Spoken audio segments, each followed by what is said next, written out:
It rolls from the shadows of the Continental Divide.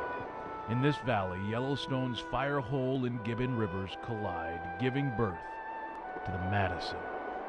It's just a magical wonderland that we live in here in Yellowstone.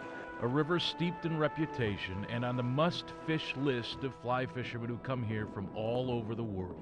There are a lot of fish in this river, just as many, if not more, than you see on rivers like the Bighorn and the Missouri. But you've got to have some skill to catch consistent fish down here. What makes fishing in the winter so cool for you? I think that, you kind of have the feeling like you're getting away with something when you're down here. You never see anybody else around. It's a beautiful time of the year to be here in Yellowstone, and that's late winter. And again, a lot of rising fish, and they're all wild. They're not planted in this river. Icy, ice, ice. Ooh, that wind has got a bite. If you can brave the elements, winter may be the best time to be here. Some of the best dry fly fishing in the whole year is right now in February when the midges get active. You'll see, 20 fish feed right here. See, it's so cold today, I'm not even seeing any midges around. There were a few, but very few, as evidence of this lone straggler on the bank. And when they clump and cluster to mate, they get in little balls of 10 to 30 individual midges, and the fish come up and really take advantage of it. Once renowned for its rainbow fishery, the Madison hit a snag in the early 1990s.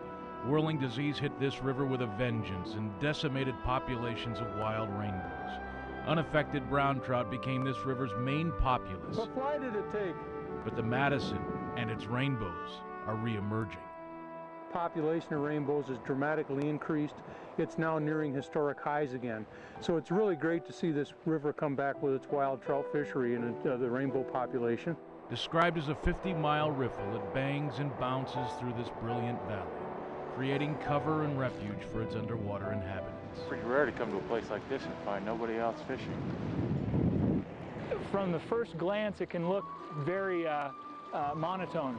But the subtleties and the little spots like we're sitting next to here where you've got fast water and slow water coming together, and every little nook and cranny has something different behind it. Nowhere else in the world is there as much wild trout habitat as what we have right here. Montana's Madison, once revered as this state's golden grail, was knocked from grace by a tiny parasite. And like the nearby mountains reaching for the skies, this river's comeback is following their lead. It's a special place, obviously, for its wild trout and its wildlife and its geothermal features, its air quality. It's just a gorgeous place, and it's a wonderful place to live and raise a family.